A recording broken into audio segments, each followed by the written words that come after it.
Okay, let's do that again. This, my friends, is studying the Olympic event of how to put on your seatbelt before you put your car into drive. I'm a safety professional, among other things. I do what's called root cause analysis. Come to find that a lot of people are, well, in a hurry. Now, being in a hurry is a completely self-imposed state. There's some things that need to be done briskly and expeditiously, but hurry is a self-imposed state of anxiety and really telling yourself scary stories.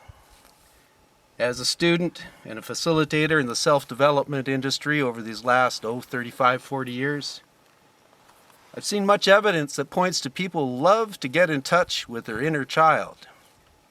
Now, precious few people want to get in touch with their inner terrorist. And what I'm saying here is that when you find yourself in a hurry, there's a couple things going on. One, you're telling yourself scary stories. And two, your mind is ahead of your body. And as a result, you're reactive, you're agitated, your center of gravity is high, and almost guaranteed your breath is short and constricted. So for us to find more effectiveness and a certain sense of ritual in our daily activities, I think we need to build kata. And kata is a Japanese word meaning form. You may recognize it from karate, right? Or iaido, sword drawing. Also, people that do tai chi are doing forms. And I've used this model, as we've talked about earlier, of doing the Olympics of life. Recently, I was watching the Winter Olympics. I was watching them do, I think it was a half-pipe competition with a snowboard. And I remember watching some of these Olympic athletes on top of the hill.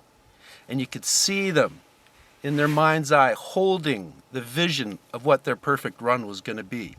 What did they do? They planned their moves. All right, let's get into that in a little more detail and see how we can build kata into our lives, right, to deepen our effectiveness and reduce our panic. By the way, folks, my name is Daniel Kempling. Thank you for letting me inside your device today. I do hope this finds you well.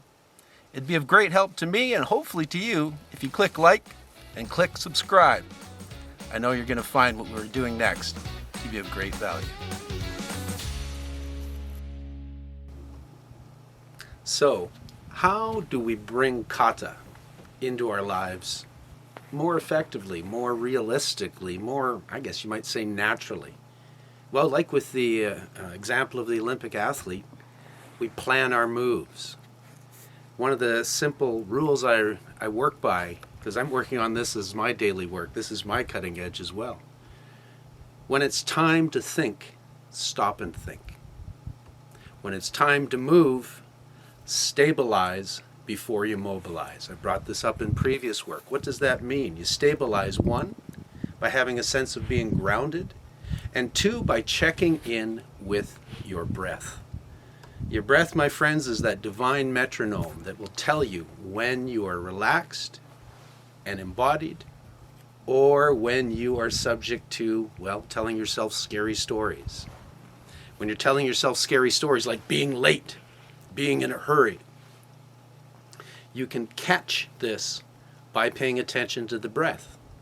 We're mammals. Mammals in a fight or flight situation, they raise their hackles. They literally get uptight. Right? We do this too. Other animals, while they're uptight, are actually still pretty good fighters. Humans are useless when we're uptight. Right? We suck at communication. We suck at effective action. And we're certainly less safe. I can tell you that from 100 incident investigations over the years. So when you find yourself in that state, first, take a breath. Reset. I sometimes ask myself, what is so scary, Daniel? What are you afraid of? Typically, it is something that if it is within my control, I'll take care of it right then. A lot of times it is completely outside of my control, and that goes more into the realm of prayer. But what I can handle is my own state. I can start by making my breath rhythmic. I can drop the tension in the jaw and the shoulders, and I can plan my moves. I can plan my moves, whether it is preparing a breakfast, whether it is entering or exiting my home, whether it's starting a piece of equipment, whether it's starting a complex mechanical operation. All of this can be planned. And when we start to make a habit, my friends, of planning our moves and learning to, well, what's the opposite of being uptight? It's to settle down. When we learn to make a habit of settling down, we transition over time from this highly reactive, agitated state of being in a hurry into something that is more responsible, right? That gives us really a pathway into present moment awareness. It is our gift to ourselves. I think of the term self-appreciation, and I use appreciation more in the financial sense, because every time that you do this and commit to making this a positive habit, you are building up a reserve, a treasure of balance, clarity, and an appreciation of this one sacred moment, which is all we truly have, my friends. All right, we're going to take this technology and advance it into something else I've been working on these last few years, the phenomena of worry. I submit to you that by advancing these protocols, that you can learn to be pretty much free of worry. Would that be of value? I hope so. Until such time, my friends, stay sharp, be strong, all the best.